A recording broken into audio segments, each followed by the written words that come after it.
intro. Okay.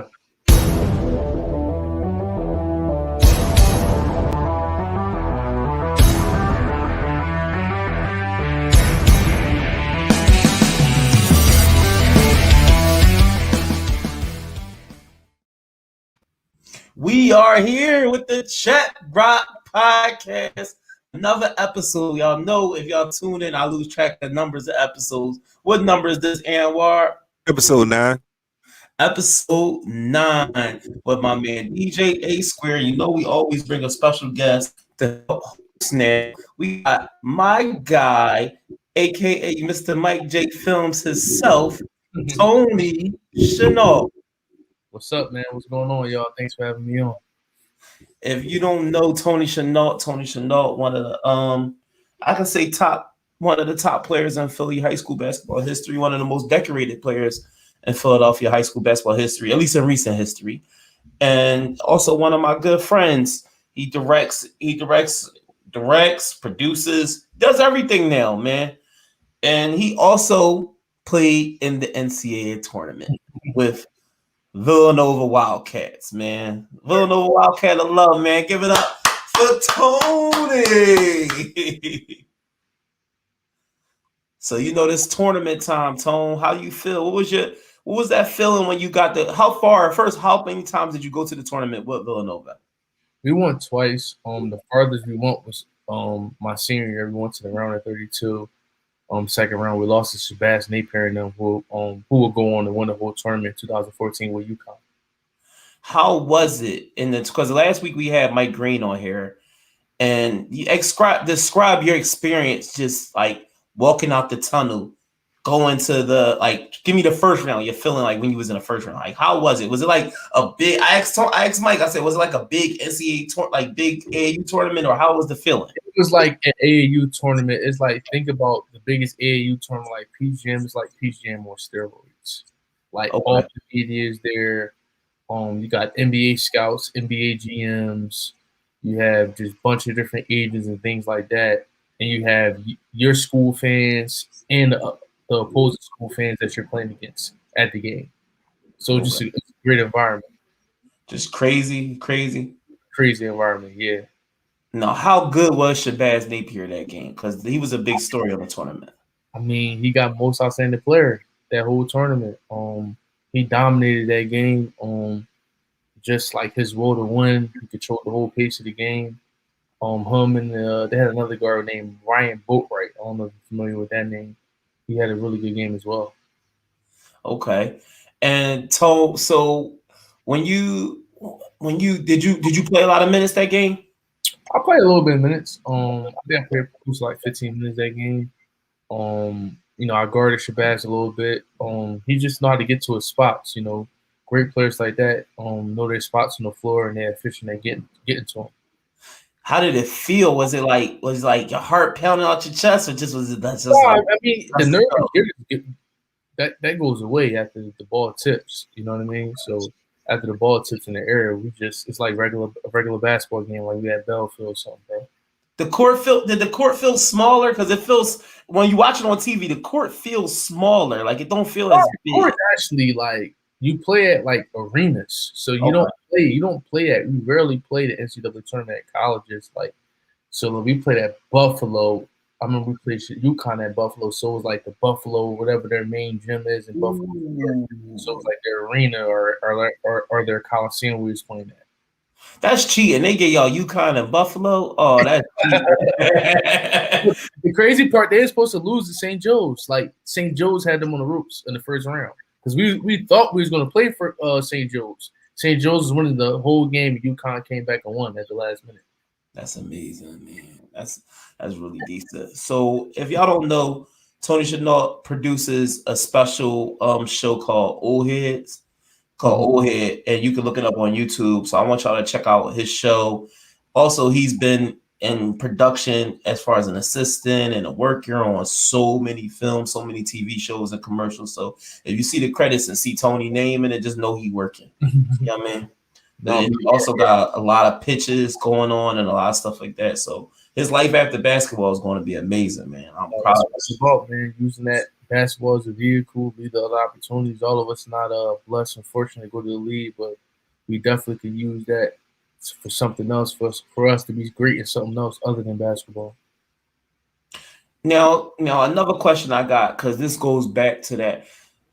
You were number one as a eighth grader, right? Yes, correct. You were number one point guard as an eighth grader. How did it feel adjusting to like going from being a 100 to being a 100? Like, because as you do you think it's wrong to rank eighth graders? Like, do you think it's wrong to rank younger kids? So man, I think it's wrong to rank anybody before ninth grade. I feel like it's like an illusion because like a kid can be like 6'3" and 6'4" in eighth grade, just stronger than everybody, just more physically stronger. And that doesn't mean he's better than a kid that may be like 5'10", 5'11", that may be a little bit frail. That 5'10", 5'11" kid, by the time he's a junior, he's 6'4", 6'5", and he's unreal. You know what I mean? Because when you're in eighth grade, whoever's stronger and more physical is going to be the better player. It's not about it, even if you're actually more skilled than the other guy. Fact. So I feel like in my case, like I was a really good player, but I was just so much more physical than the competition I was playing against. To be honest, I probably wasn't the best eighth grader. You had kids in eighth grade dunking all crazy, like kids like Jeremy Tyler. I don't know if you remember that kid. I remember Jeremy Tyler. 6'9" in the eighth grade. Like I was 5'10". You know what I mean? So it's just like I just think I was probably one of the best players that they seen at that particular moment. And you know, these rankings are business. So they put out a list just based upon relationships, et cetera, and things like that. So like I said, I was a really good player, but like in terms of like, you know, just skill, I probably wasn't more skilled in my class at that time, but I was just more physically advanced than just the, you know, the competition during that time. I love the honesty. Yeah, because I experienced you in eighth grade, and you were as strong as me, and I was a 12th grader. Yeah, because you used to play third team at Belfield with us. Yeah, and listen, Tom, being on third team at Belfield, I'd have experienced every young player. I had to play with you, Troy Blue. I had to play the Twins. We were all younger. Like you got to think about third team. It was like I was like probably like 7th, 8th grade. It would be like you, like you said, Troy. Then we played. It would always be the bench. I was the bench guy. So we played against like guys like Marv Kilgore, Deontay Christmas, all those guys. Like you know what I mean? Guys that's just like that were like Tom best players. What? We used to beat their ass sometimes too. Yeah, they take us lightly though when they play down to the competition. But like I think that's one of the things why I was good so early on because I never played with kids my age.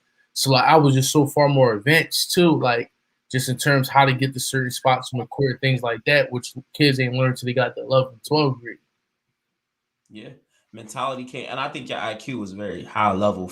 I always was like thrilled by your IQ. That was my biggest thing. Was like I was like, oh, he in eighth grade, he know the game. Mm-hmm. It just was, and you was strong. You could bring the ball up, and you knew how to get somebody the ball. So that was big. But yeah, I think I agree with you 100%. I don't think they ranking 9-year-olds, bro. Yeah, it's unfair to the kid because like now you live like even like when I went through in high school, it's just like they put these unrealistic expectations. I was never going to be LeBron James or Kobe Bryant.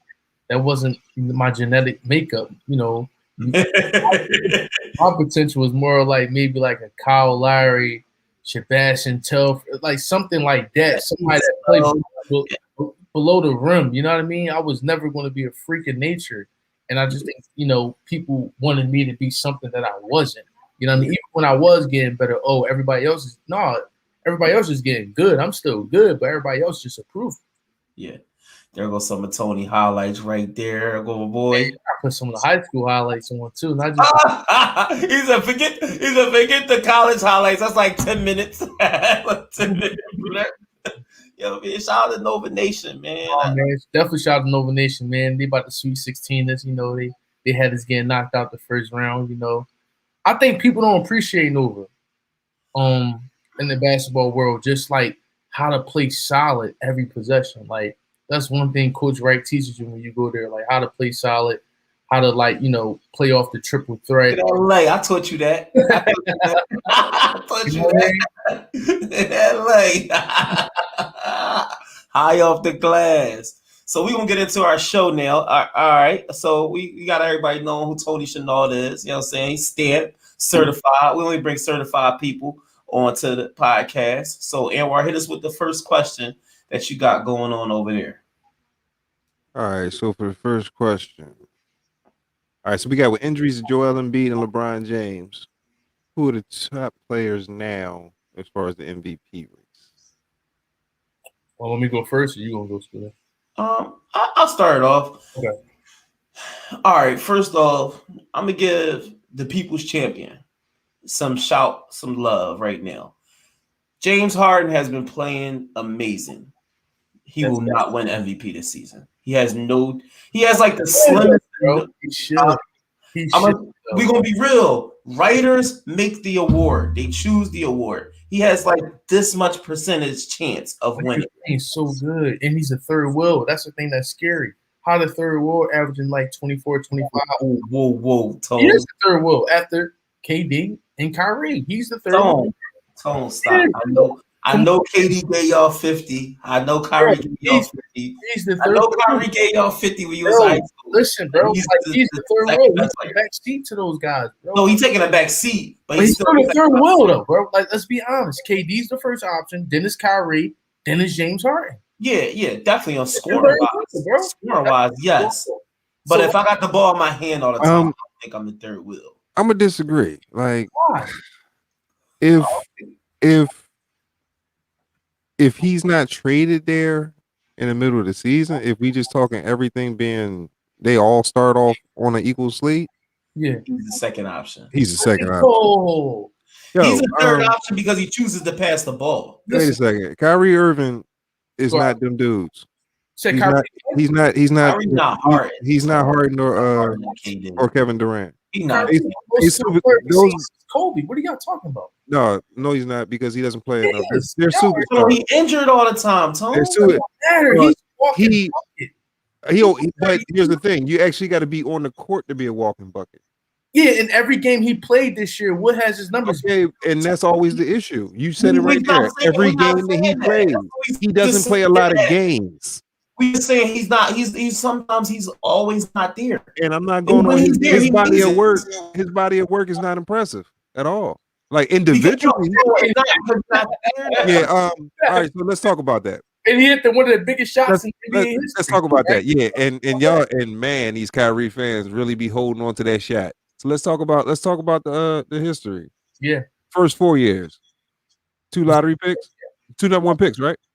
You said what? First 4 years, 2 number 1 picks, right? Yeah. Anthony Bennett, and then I forgot who the other one. Wiggins. Wiggins, it was Wiggins, yep. But they traded him Wiggins though. Yeah, but I mean, the Kyrie Irving led teams got 2 number 1 picks in 4 years. Then LeBron James came back. He won a chip. I'm gonna go ahead and put this out there. Who led the team scoring when LeBron James came back though? Say it again. Who led the team in scoring? LeBron James has showed that. Wait. LeBron James has showed that he really don't care about that. So I mean, I didn't say Kyrie Irving couldn't score. But LeBron still led the team. No. You could do the Anwar. You could do the basketball reference, but LeBron still averaged 26 points, 27 points. Yeah, LeBron taken away from LeBron, but I'm just saying he led the team. LeBron led the team in scoring. We're gonna agree that if you on the LeBron James team, you pretty much going to the chip. That's a given. True. All right, we're gonna be real. So There's I'm not never really been a LeBron impressed. team where he didn't lead the team in scoring. There hasn't been a LeBron team where LeBron don't lead the team in scoring. Even though I'm not even on the scoring thing. I said LeBron led the team in scoring. So after he leaves LeBron James, he goes to Boston, correct? Mm-hmm. Scooter, what's the Boston stats for the time? He didn't play in the playoffs. He didn't play. No, he was injured every year. His whole career. I'm not even bringing injuries into this. I'm just bringing reality. What actually happened? That's what we said. We're not saying the kid don't got the dude. We're not saying the man don't have game. He's one of the best players pound for pound. But James Harden always there. KD always there. LeBron always there. I agree with that. I just think like Kyrie's skill level. Like just think about it. Kyrie did that team. We're not arguing that. Okay, if we having a skill level conversation, yes, you're absolutely. Skill level is probably better than most people in the NBA. He's winning that over everybody. We ain't arguing the fact that he is not there when you need him, mm-hmm. and then I see what you're saying. You and then the Kyrie led teams don't do well. But I don't think Kyrie's a great leader. He's never. That's why he's the third. That's why in that scenario, he's number 3 on my team. Third best. That don't mean he's the third best player. He's just not. I don't think KD's a great leader either. No, I didn't say he's the third best player, but in the hierarchy on that team, you gotta be third, bro. KD got you in scoring. Wait. Two of these dudes. Hold on. Wait. Two of these dudes got MVPs. He's the only one that don't got MVP, and he ain't got a first team All NBA. He never had first team All NBA. Highest he's made was third. Wow, I never knew. Because he don't play. He don't play. He can't get first team if you don't play 87 games. That's his only problem is health. His main problem is health, and it's health. It's health. It ain't got nothing to do with nothing. It's just health. Yeah. It's just health. If he plays the whole season, he might average 30 one year, and then maybe take his team far. But you go down. You being nice with the health. His health is mental health because my man be batshit crazy sometimes. I don't want to beat my man up for going through things and chemical imbalances because we all got them. It's just we all take it different ways. We ain't gonna talk about no call, no shows, but we gonna go back to the question of who will be the next guys. I think Jokic because they're 5th seed now. Jokic. You can't be a 5th MVP unless you playing extraordinary like Russell Westbrook. So you got to exclude him off that list. What 5th seed? He's dead. You got to have anything below a 3rd seed. Russell was 6. Russell was 6. That's the lowest. I agree with that. That's what I'm saying. You got to be playing spectacular, bro. I agree with that. Or a whole bunch of dudes go down like this year. Yeah, but but somebody's still gonna be in first place.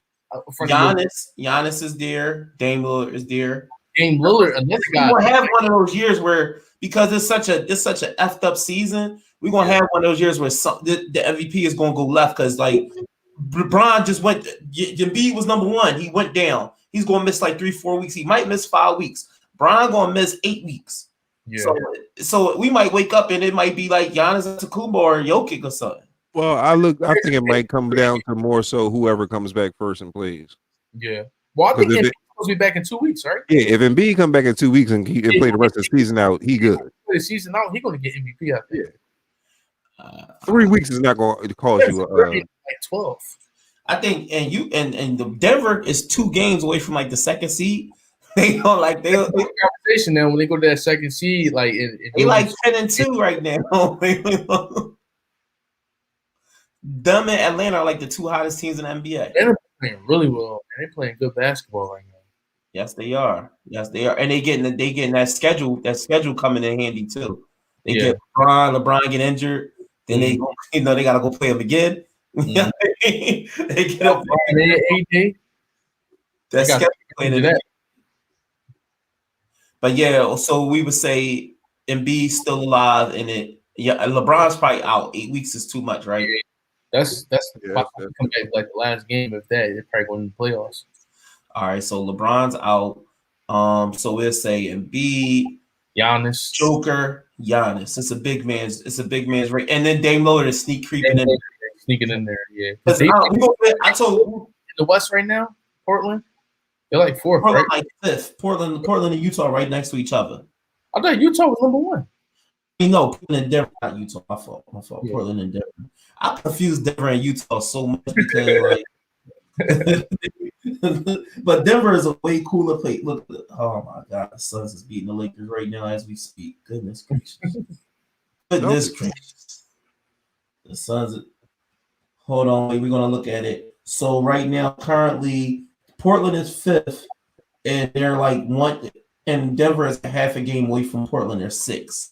From Portland is 6th. Could Kawhi Leonard sneak in there? He got to do more, man.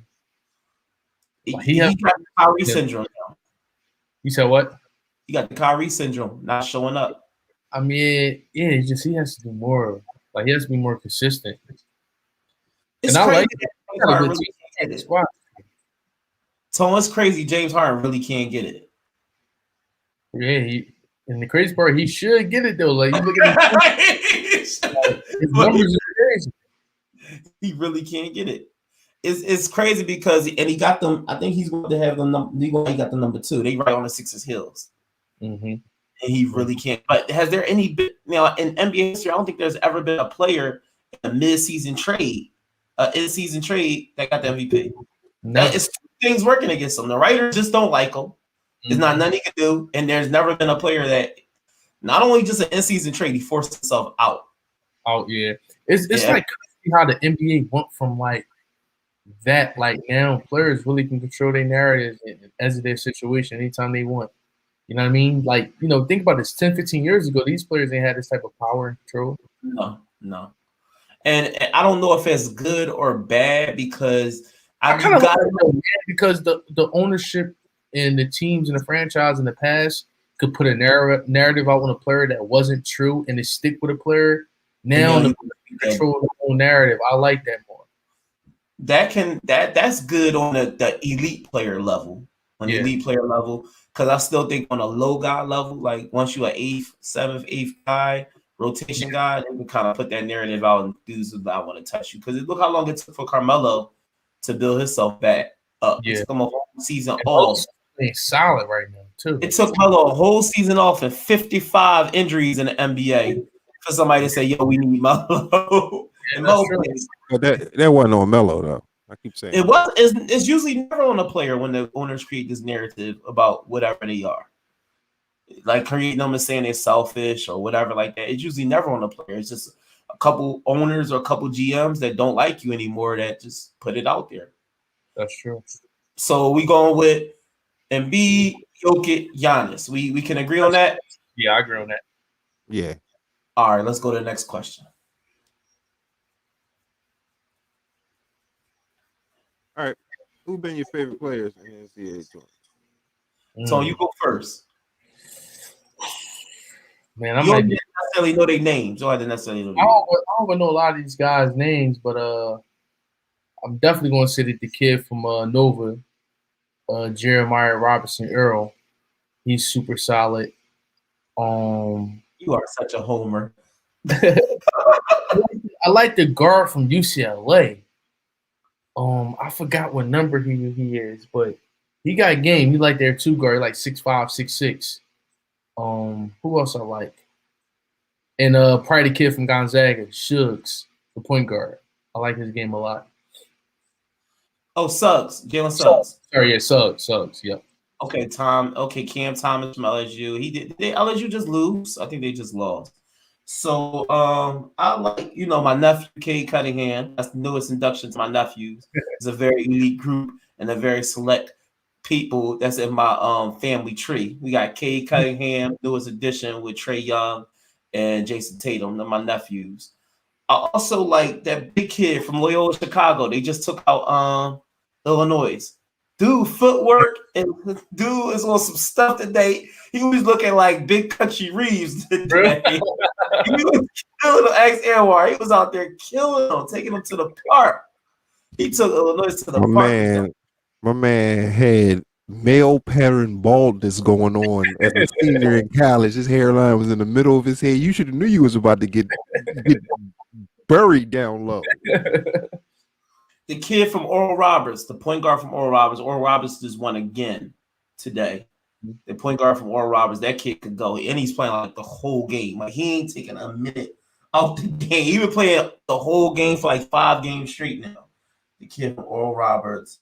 Also like so many. It's confused. I like Jalen Suggs. Evan Mobley. I was really impressed with Evan Mobley as a pro. Mobley, he's solid. Think we know one pick? No. My nephew. I'm gonna pick him over my nephew. I know you or not. You don't cross family, bro. You don't cross the family. But Evan Mobley, good. I think he's real good. I think the Timberwolves gonna pick him. They always pick somebody that don't make no sense. Yeah. Evan Mobley gonna go. If Timberwolves get number 1 pick, they picking Evan Mobley. You know what's crazy? He could be number 1 pick, Tony. I mean, my nephew should be number 1 over everybody. But Evan Mobley really, like, realistically, still, bro. Yeah, he can really go number 1. And they fall for the big. The big gonna go every time, bro. Nice. He got the left hand jump hook. He came out there. He gave these boys work today. He had elevation on the jump hook too. It wasn't like flat. Nice arc and everything. Trust me, they wasn't expected dude today. Somebody grandpop snuck in there with a uniform on and gave these boys the work from the 50s. Kids they playing against like kids that probably play on the lower circuit, kids that's really good but don't play on those big time AAU programs, man. The kids that go to Chicago. How y'all feel about Luke Garza? Have any of you guys watched Luke Garza? Luke Garza is a grown man playing with a bunch of children, and that's why he scores. I think he got like 3,000 points almost, man. Yeah, I watched him play. I wasn't that impressed by Luke Garza. I wasn't that.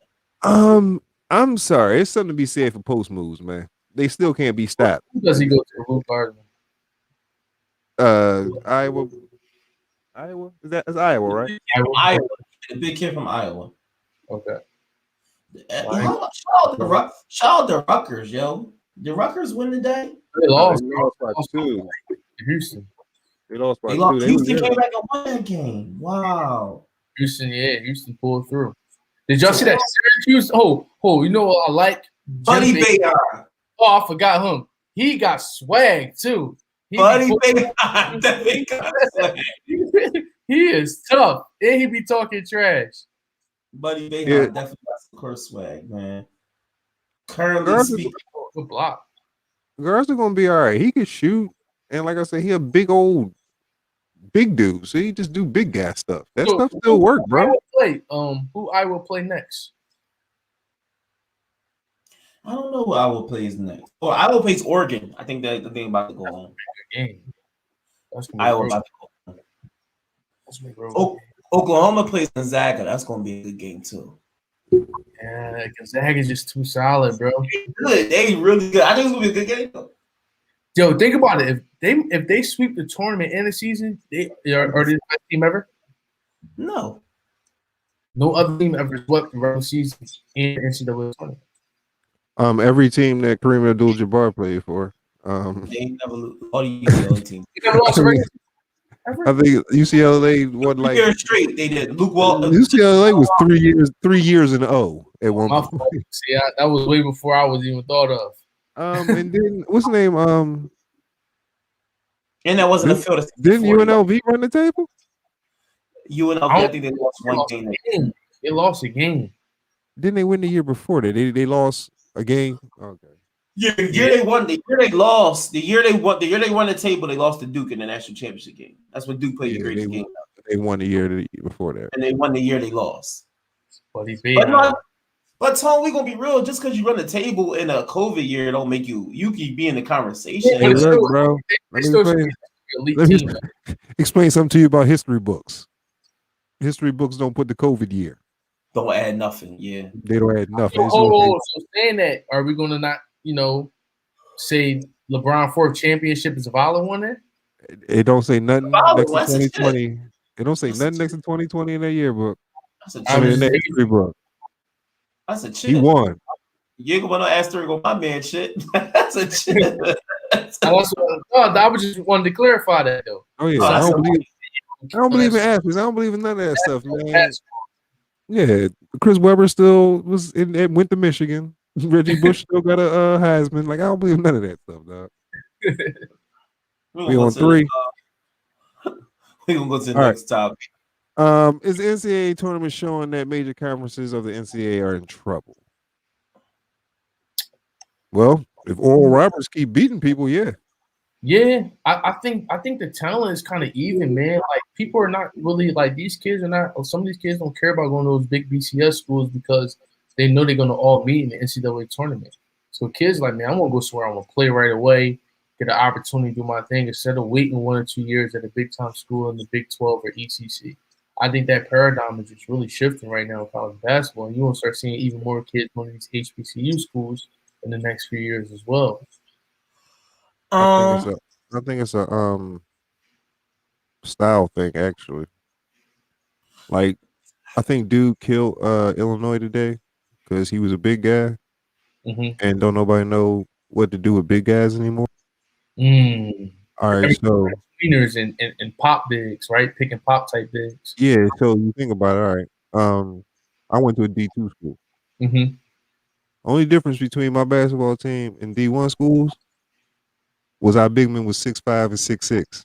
It's the size. That's it. That's true. The big men is kind of what made like those big schools dominant. And when you take them all out and make them 3-point shooters, now you just got a bunch of dudes standing on the perimeters. Because I think guards, dude, I think you could take some D3 guards from some schools and plug them into some D1s and they still gonna ball. Like I think guards is plug and play sometimes.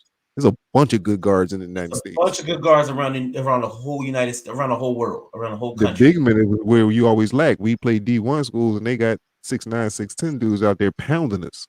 Yeah, that's what would kill us. So I think that got a little bit to do with just the fact that everybody's even now. Because I mean, if you just gonna play all guards, it's a crapshoot now. Yeah. Let me unpack this real quick. I think the Division I schools have to, the big conference schools, they have to start sitting back and thinking about how they're recruiting and what they're recruiting. So if they're consistently recruiting guys that look like they always have this thing, oh, he's Division I body ready and he's this ready. He's athletic. He's athletic and he's this, he can run and jump. Recruit guys who can make shots. Recruit guys who know how to play basketball. Recruit guys that are good basketball players. Like sometimes dudes be having 4,000 points in high school and they can't even get a D1 look, and then they end up in the NBA. Like you be like, yo, dude was like, I had like Jeremy Lin had to go to Harvard, didn't know school, and Jeremy Lin is hella smart. I ain't saying Harvard is settled, but he was like player of the year in California, one of the best players in Cali, but because he don't run a 40 in 2 seconds, y'all didn't recruit Jeremy Lin. Then he ends up playing 6-7 years in the NBA out of Harvard. You mean to tell me USC couldn't use him, UCLA couldn't use him, all those schools in California couldn't use him? So he had University of California, Fresno State, where he was from, that area. Oakland University, any school could have used them, and they let a high school player of the year. He had player of the year. This ain't no flash in the pan. He was a player of the year. They let him go to Harvard on a grade scholarship. He couldn't even get an athletic scholarship. He better go get grade scholarships. It was a little bit of racism involved in that whole decision, bro. A lot, and that's why I'm addressing that. You have to these D1 programs have to really address how they're recruiting. Like, also another thing is, I don't believe, Tone, you said that a lot of kids gonna go to HBCUs. I don't think the money's in the HBCUs to get all those. I disagree, and here why. Because you have a kid like Mikey Williams, and he go to an HBCU school with like 2 or 3 other top 10 kids in his class. They can get money. They have to go as a unit. They go as because these kids want to play with each other. So you got 2 or 3 of those top 10, top 15 kids go to HBCU. The TV contracts is going to want to showcase these kids. So now a school like Howard go from having no ESPN game to probably 8 in 1 year. Wait, hold on. But I don't know if that's still going to be enough. You got to think about it, right? Because if you're going against the Texases of the world and North Carolina, they got dudes putting millions of dollars into them programs just because they want to see their college win. You're not getting those major boosters at Howard. An example of that would be my man who went there this year. He got to play 5 games and had to shut their season down for COVID protocols. The reason they got to shut their season down is because they don't got the bread in order to keep doing all that testing and keep these kids in. Yeah. That's kind of what we mean as far as like the money. Do y'all got that extra long money to keep going? And I think y'all was strange at Villanova. I don't know how y'all won, because in my opinion, I don't think y'all had like $1 million people just like what? I mean, don't get me wrong. I know the mainline folks got some bread and they was putting in. I gotta stop you. Sorry, I don't want to be rude, interrupt you. But other than Duke, Villanova has probably the strongest. They got a lot of big network in the world. I'm saying it again. Other than Duke University, out of higher education, Villanova has the strongest alumni network. As far as doing dirty stuff and getting up bread like them oil boys. As far as like boosters, like meaning that like it's a lot of old money from that area. They got a lot of like. And I guess that's I don't want to make that. I'm not saying y'all not. Y'all not get like nothing like that. I'm just saying like put money into the program. That's what I mean by that. Yeah, they got a lot of money. So like you would never see Villanova say they're not playing because of COVID protocols. Or yeah. I'm clear. I'm not trying to put you on the broke category. I'm talking about as far as all right. So you know the stories. I mean, them boys in Texas with all that money, will drop $1 million straight into the football. Like, here, coach, take this type. Versus Texas had their own network. Yeah, you see what I'm saying? Like, that's the stuff I'm talking about. Saying you right. Yeah, like y'all doing it the right way in winning. That's what I mean. As far as the underhanded thing, Howard ain't never gonna be able to compete with that. Yeah, but all right, let me play devil's advocate with you. And I guess Howard's a bad example. Let's go Alabama A&M. But let's stay on Howard though. Here's why though. Think about a guy like Diddy that went to Howard, right? That's why I said Howard's a bad example. Because they actually do have black folks with some money. Yeah, but I'm saying, let's go Tennessee State, Alabama A&M. Okay, so who went to Alabama A&M? I don't know who went there. Exactly. That's what I'm getting at. So Alabama, the poorest state in the country. Yeah. So a kid like Mikey go to Alabama, you take guys that he's cool with, like a Drake or Quavo. You think these guys not gonna want to become boosters at those schools? Drake already hosting at Kentucky. So what's gonna happen when Drake? No, but it changes. It's the point. It ain't got to be Drake. I'm not saying Drake per se. I'm saying somebody of that type of celebrity status. They're gonna want to donate to that school to help that program out. It's like the thing is, it's a way right now to help HBCUs out. So it's one of these kids like a Mikey Williams who's quote unquote they projecting this kid to be a generational type player. But he has him and a couple other kids that's similar to his status and rankings. If they go to a school like Alabama A&M, they could change that paradigm. Tone, I believe it would have to be ganged up. I believe it would have I'm agreeing. Like 2 or 3 kids. They would have to come in. No, forget 2 or 3. They got to come in as a Fab 5. They got to be like a Fab 5. You got to remember, Tone, 2 or 3, you still got kids that was already there, and them kids already there ain't that. You know what I mean? Yeah, but it's basketball. You don't need 5 high-level guys. You can have 3 high-level guys and 2 solid guys. Well, bro, you don't need all 5 high-level guys. Wait. No, he's right. I agree. 5-level guys still can't do it. Let him talk. So if the 5 dudes that was there wasn't that, they was comparable to the people playing in a conference. They just ain't have a bunch of middle school players. No, so that means the people in the conference ain't that. And if you got 3 or 2 dudes that are, y'all gonna kill these dudes. This is basketball. They're gonna take on that conference, and then I think it just be crazy, man. I'm not worried about the conference play. I'm thinking NCAA. I'm thinking national championship. That's more. Bro, I just watched the dude from the Illinois just crushed, and he's not that at all. And he sent Illinois home. What was Ario from the highlights I see? He was all right. He played basketball. I ain't say NBA player, but he What I say to you, Scooter? I said somebody geometry teacher next year just gave somebody the business, bro.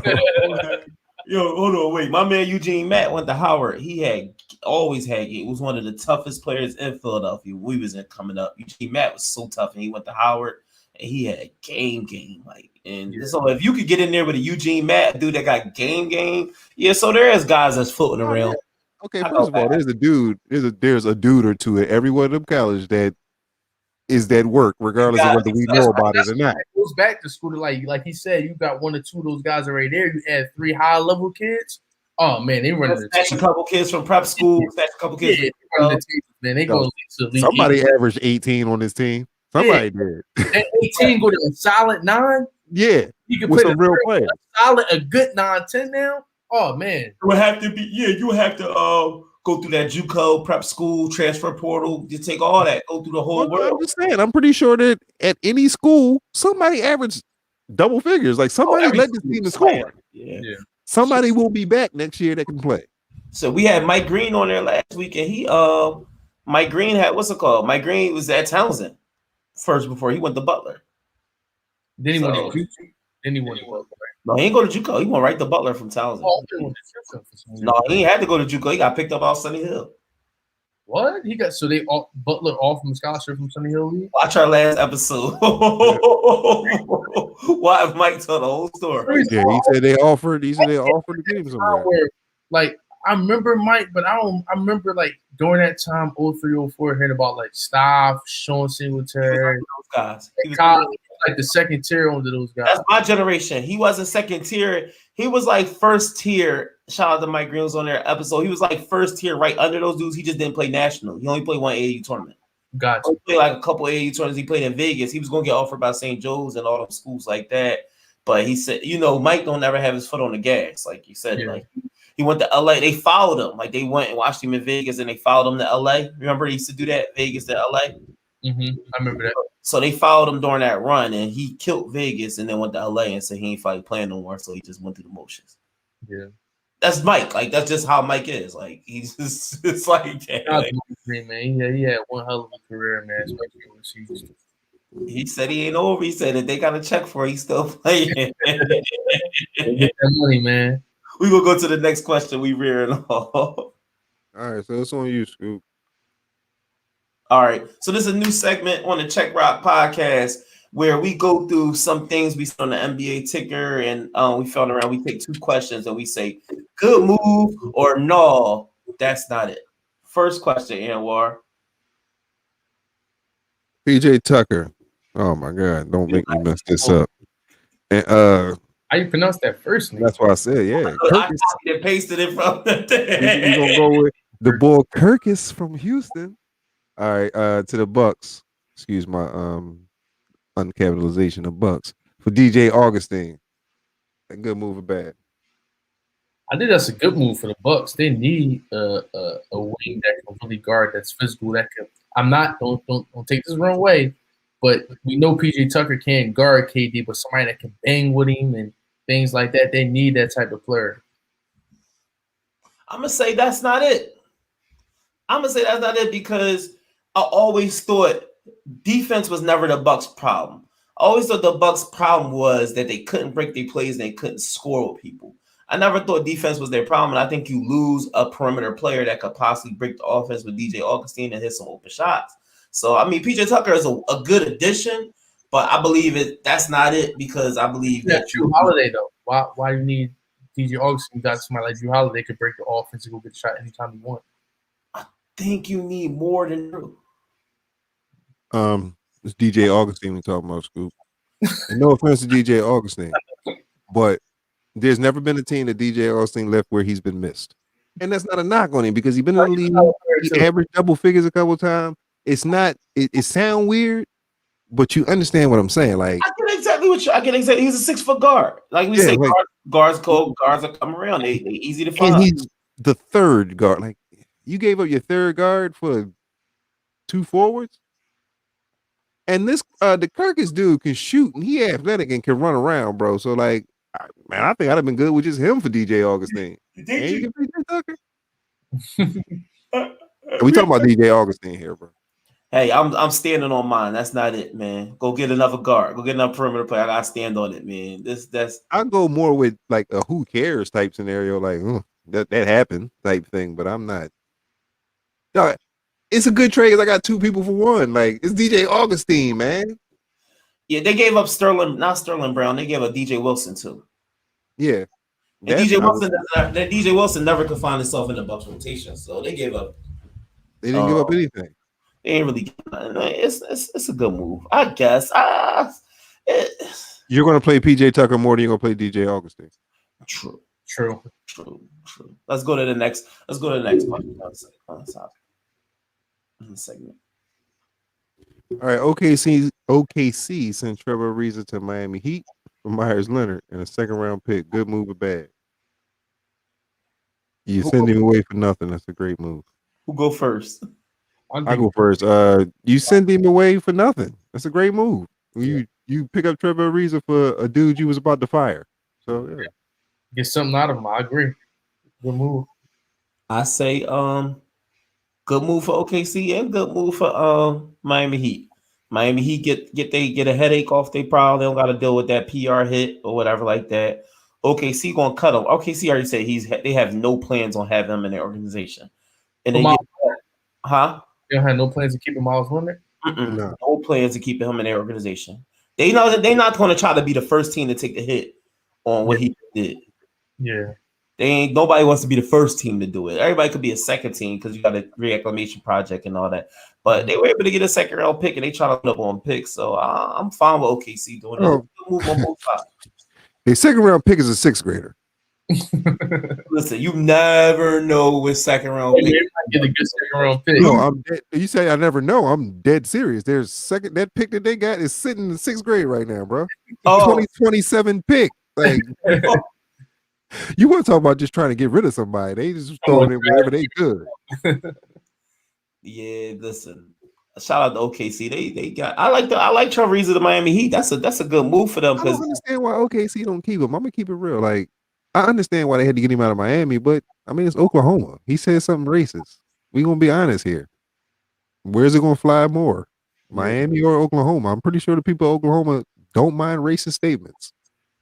Myers Leonard might be lit at OKC. Like he might be able to have his own little podcast where he have his like Freedom Beach where they can have their own little vibes. And I mean, it's a vibe for everybody. You know, Jeezy. What Jeezy say? He spoke for the thugs. Myers Leonard might speak for the racists. Hey, look, man. Last 2 weeks, all the stories I'm getting out of Oklahoma in sports don't be too good about race. So yeah. Race motivation, thug motivation. Shout out to Myers Leonard, man. RM 101. You're about to find out the disparity, though. You can call some black people some names. You start messing with these Jewish folks, and you might not bounce another basketball again in your life. Yeah, that sucks. Yeah, Tony, you know what he did? What Myers Leonard did? Yeah, I seen the comment he made.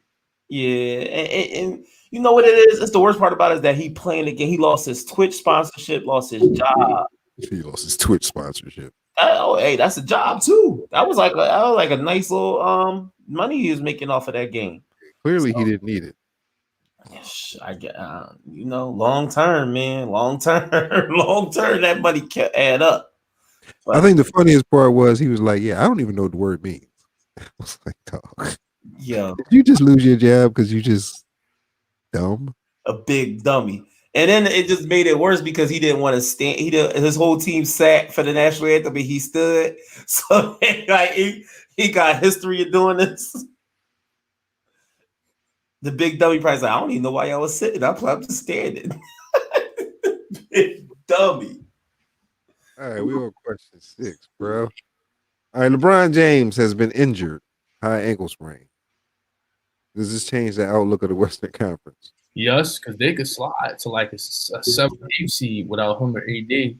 So I definitely think it's going to change the landscape of the Western Conference. And then you have like teams like the Clippers, teams like Portland, and Denver could get to a higher seed. Somebody going to make a move in the Western Conference. It's going to be something that we didn't expect going to happen because somebody thinks that they can take themselves to championship. And I said on the podcast that I didn't think Utah was a threat to actually go to the championship. And I said they had ankle sprain away, and good Lord, the ankle sprain happened. And I said, you don't think they're a threat at all in the Western Conference? Not until this ankle sprain happened. I didn't think they could beat the Clippers or the Lakers because I just don't think they quit. I just seen who just dropped 46 points on them and beat them recently. Like they just lost like 3-4 teams recently where dudes just had explosive nights. You can't just defense pound everybody in and think you're gonna spread the ball and win these playoff games because dudes is really, really good, man. Yeah, like they're a good team, but I just don't think they got the firepower. I seen Jamal Murray go for 40 against them.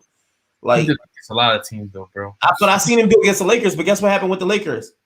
I seen him do it against Lakers, but guess what happened with the Lakers? They got too many dudes that can do that. Yeah. They just trump you. So like with them just having Donovan Mitchell who can score and do what he do, and then they got Mike Conley, who's one of the nicest guys ever in the NBA, one of the best set the table point guard. But Trent Dilfer don't win you no championships, man. Like it just don't happen like that. You need explosive. Trent Dilfer won a championship. He won one with the most explosive defenses ever. I just mean you had to come up with a way better example than that. Rich Gannon, Rich Gannon, Trent Dilfer, them possession quarterbacks, man. They can outplay you a couple times. They can take you far, but you need a lot around them. Yeah, they good. He had a lot around him. He won a chip. They good. They suck, but he won a chip. They good though, and Mike Conley ain't no Trent Dilfer. Like I don't want. No, I was about to say that's disrespectful to Mike Conley. Yeah, I don't better than Trent Dilfer. But they good. Utah good. But I still think like they need another player. It's weird with them. Like I just know for a fact they're not winning the championship. It's Utah. Because it's Utah. You heard what LeBron said. Don't nobody pick Utah. This KD and LeBron did to Utah. Come on, Utah, they always the last, get picked last on the team on the video game. But that was dirty, yo, when they said that. Like, then they confirmed why they did what they did in the All-Star selections. Dame and CJ, I think Portland should really, really go hard after one of these like Andre Drummond guys or something like that. Like, they get Andre Drummond, they're a contender in the Western Conference. Because they already a contender. They already there. Already contender, but they could go to the championship against Andre Drummond. They need inside in force like that physicality, athleticism, rim protector. Or walk back that LaMarcus Aldridge. You say get LaMarcus Aldridge again? I think he's like old though. I mean, still, you don't need him to be LaMarcus Aldridge. I mean, are these dudes older? They just not playing. True, that's a good point. A lot of guys don't play hard when they're not in a good situation or a situation that's tailored for them where they want to be at. But yeah, how hard is he playing? How hard has he played? Yeah, I believe it's Utah.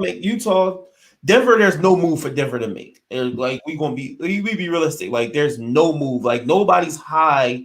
Maybe somebody might be in love with RJ Hampton and Bobo. Maybe somebody might be in love with them. But there's no move for them to make to go up. So their move would be just play together and keep hoping Michael Porter shoot the skin off the ball. He's shooting the skin off the ball right now. Mm-hmm. Like he's making everything. Phoenix Suns, another team, like they don't make a move. There's no move to be made, but they stay pat with what they got.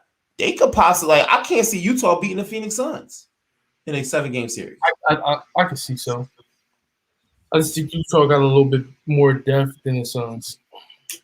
I just think it just opened the door. The whole West is wide open. So it has changed that. LeBron, an ankle sprain out for 8 weeks. This is the most he ever been out. Yeah, of his life. Most he ever been out. I don't think he'll be out 8 weeks either. I thought LeBron was a human at one point. Like this dude never get injured. Bro, I thought the same thing. Remember when he like stubbed his ankle? He twisted his ankle and then he just like walked back on the court. Like, yo, this dude is like, he's not human, man. Bro, but yeah, that just opened up the whole West, man. It just opened up the whole West. I think even if you like a playing team, like you like, yo, we could get it. Like Memphis, like, yo, we could get in. We can make a championship run. Like, I don't believe the West was ever that elite. I think it was so top heavy, but now it's like open. Like that's crazy because we saying this. That's crazy because we saying it's wide open like that. A lot of has to do with Harden though and Durant on the East Coast too, though. That's East Coast. That's championship though. You ain't got to worry about that too. That's why the West is kind of open when those guys leaving their teams, respective teams, the last 3 years. So it kind of made it more open. That's true. And I mean, I think it's always been open. I just think it's always been top heavy because before Bron got there, Golden State just had a stranglehold on it. It was it. Yeah, but they had a stranglehold over the NBA, not just the West. They dominated. It's had a stranglehold over the West there's literally the whole time the West been going. It's San Antonio Spurs, Lakers, Golden State. That's all that's coming out of there, bro. That's true. That's all that's coming out of there. That's all. So it's like really like, is the West that deep or is it like OKC had a little run? They went to chip one time. That's cute. Mm-hmm. You know what I mean? It was cute, but it was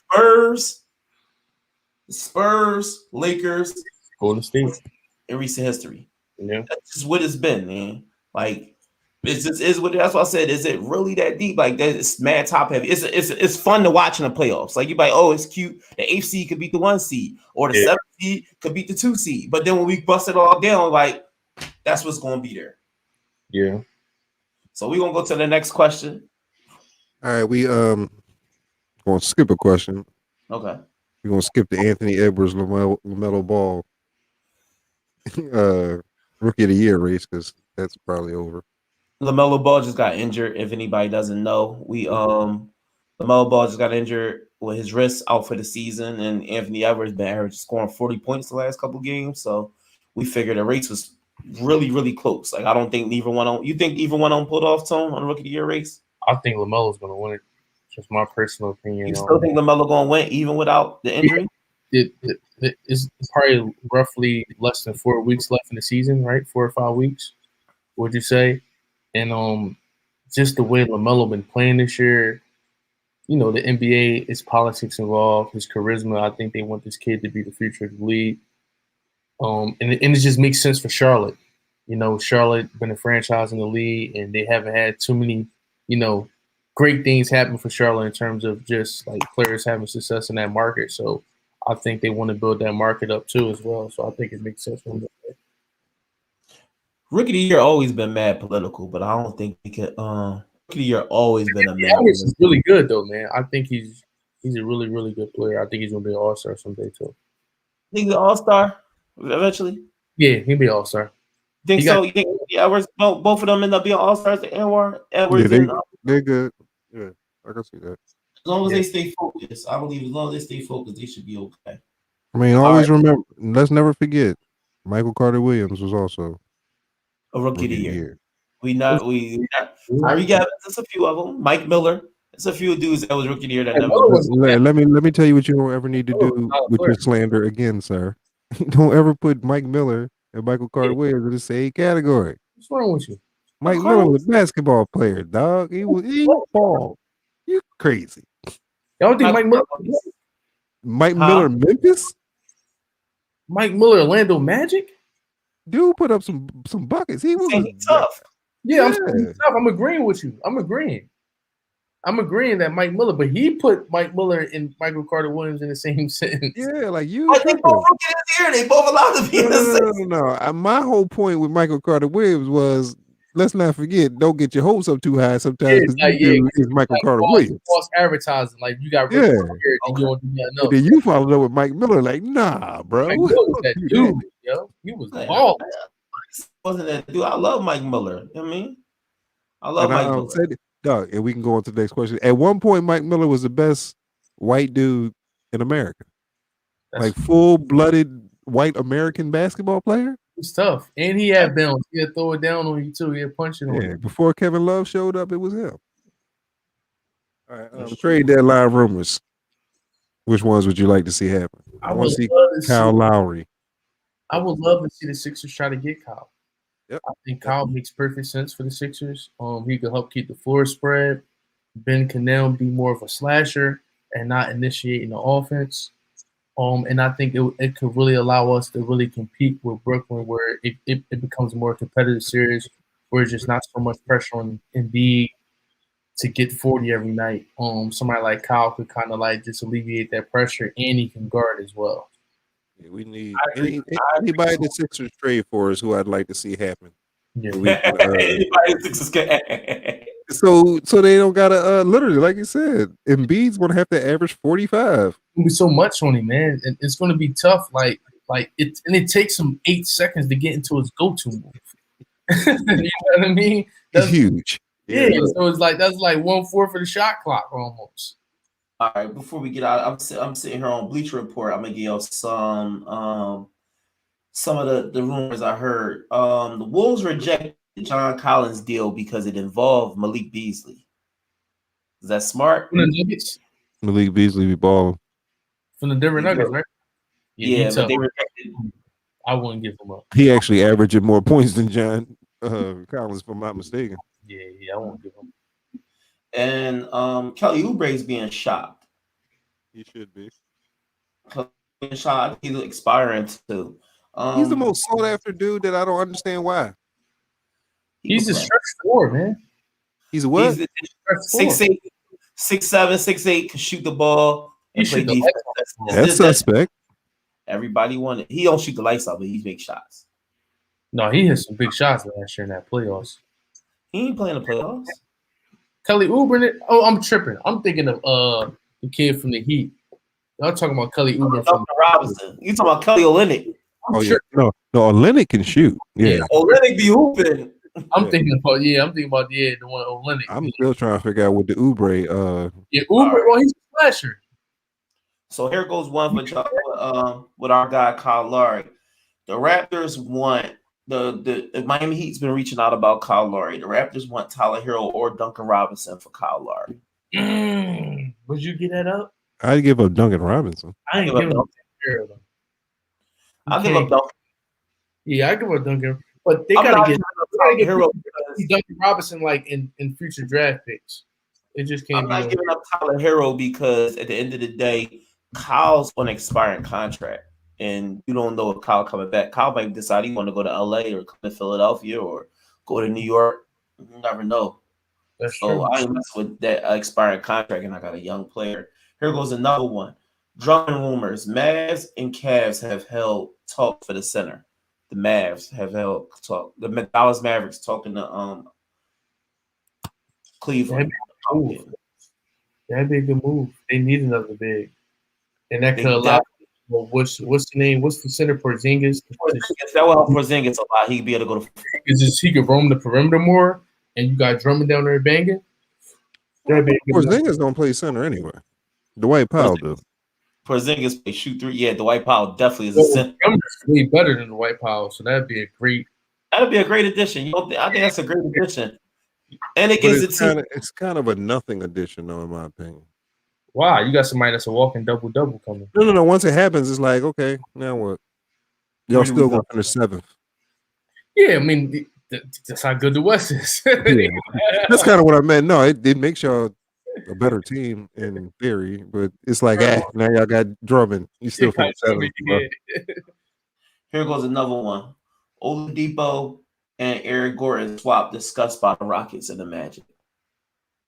Oladipo and Eric Gordon going to the Magic, you said? Oladipo going back to the Magic and Aaron Gordon going to the Rockets. Yes. That doesn't. That's nothing. It's another wide trade. That's super odd trade right there. It does nothing either way, but Orlando Magic does super odd trade. It's just two people who don't want to be where they're at, and they're appeasing both of them and getting rid of them. Now here we go. We go into the Clippers.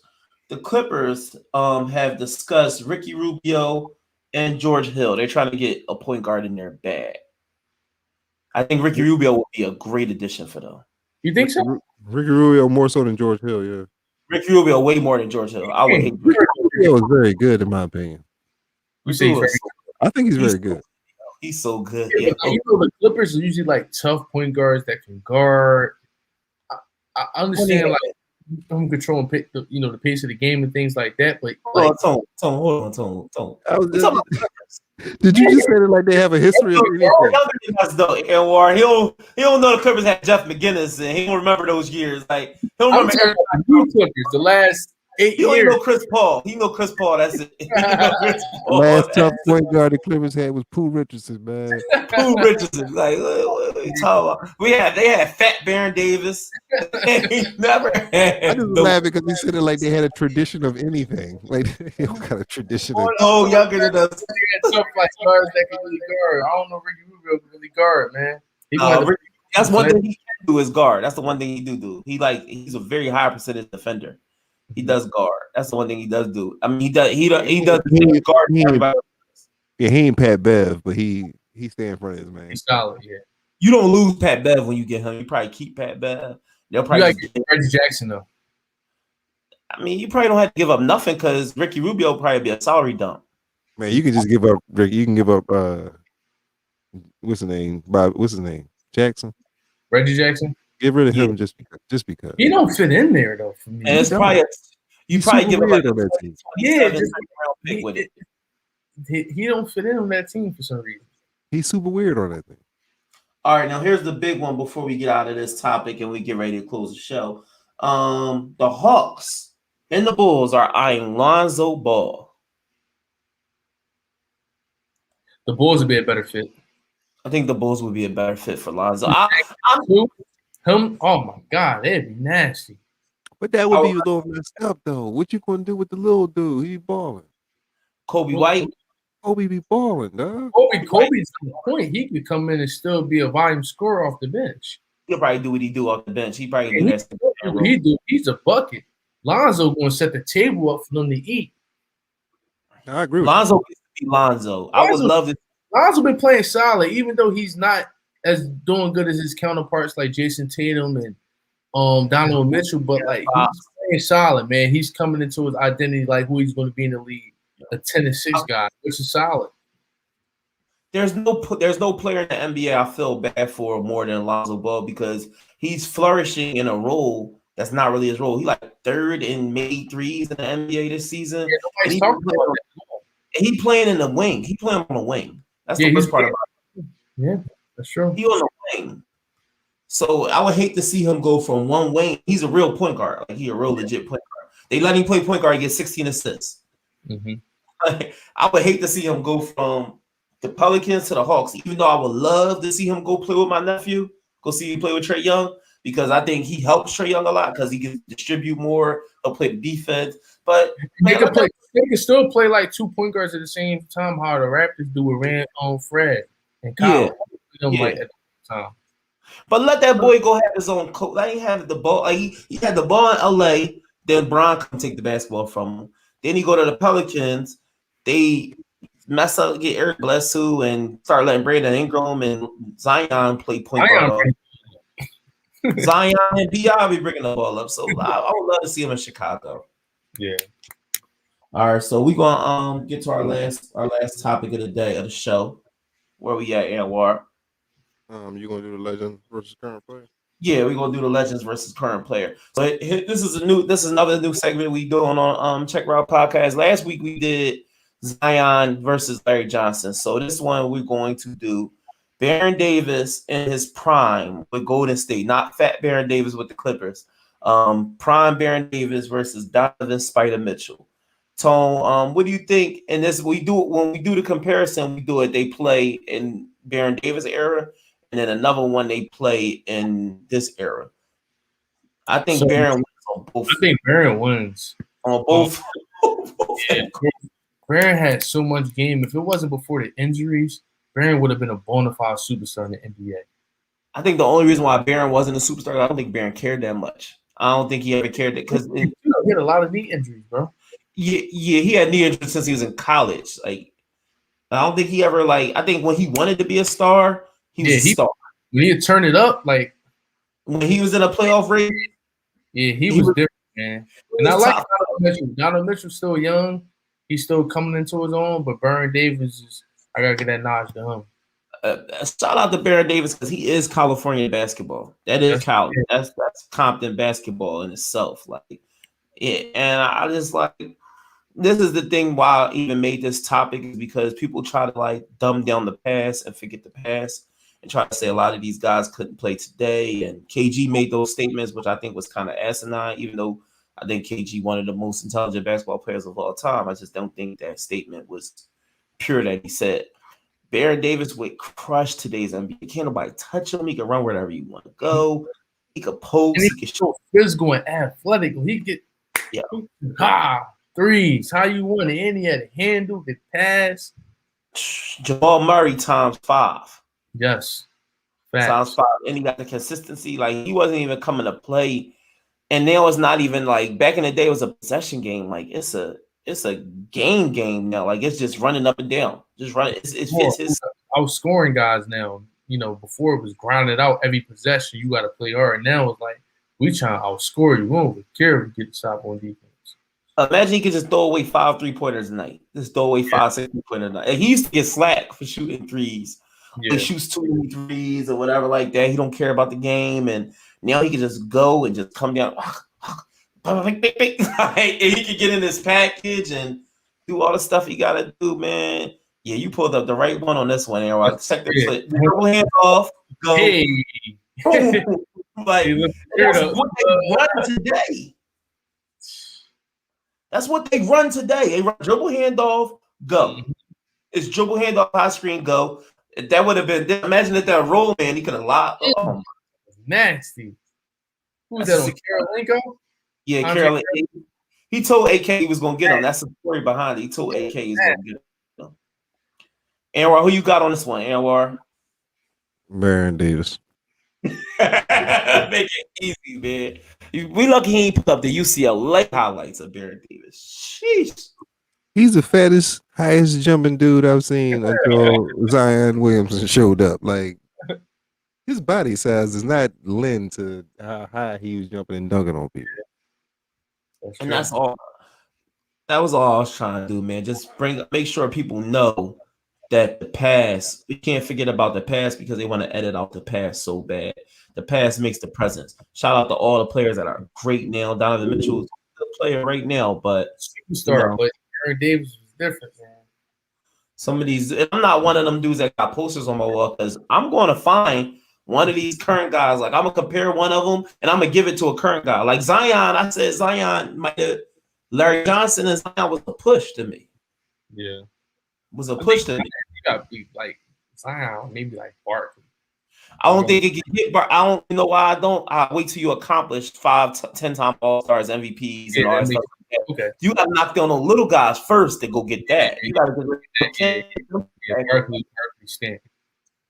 Barkley stamp. You can't. He got to get there. Like once he gets 10-time All-Star and all that, we start lead the league in rebounds. We start looking at that. He don't even average 10 rebounds right now. Barkley averaged like 12 coming in. Like that's another thing. We be looking at these guys, and this is an era where you could get mad rebounds easy. Nobody want Bang either. Point guards averaging 7-8 rebounds a night. Yeah. Lonzo Ball, I think he averaged 6. You know what I'm saying? Like you can't get 8 or 9. Like Barkley's getting 10, 12. We comparing them to somebody who's getting boards every night in an era where you got to go get the board. Look how many guards is in the top 10, 15. I mean, you got 2 guards is almost averaging 10, and Harden and Westbrook is averaging 10. That's crazy. And that's also to the difference of the game, man. But we appreciate you, Tony, coming through, man. Plug your situation that you what you got going on. What's your next production? Man, we got a dollar party doing this year. Then we have a I'm gonna be in that. Give my man Scoot's cameo in our first comedy. Then we're gonna transition Old Head into a movie. Which we're going to as well. So those are 2 projects we're really focusing on right now, man. Follow us on Instagram, Mike J Films, the Instagram account, and visit our website, mikejfilms.org, for all information about our upcoming productions and casting calls and things like that. All right, we appreciate you, Tony, for coming out, man. And always remember, y'all stay blessed. And this is the one podcast where we challenge you to check, rock, and all that stuff, man. Have a good night, y'all. Sure.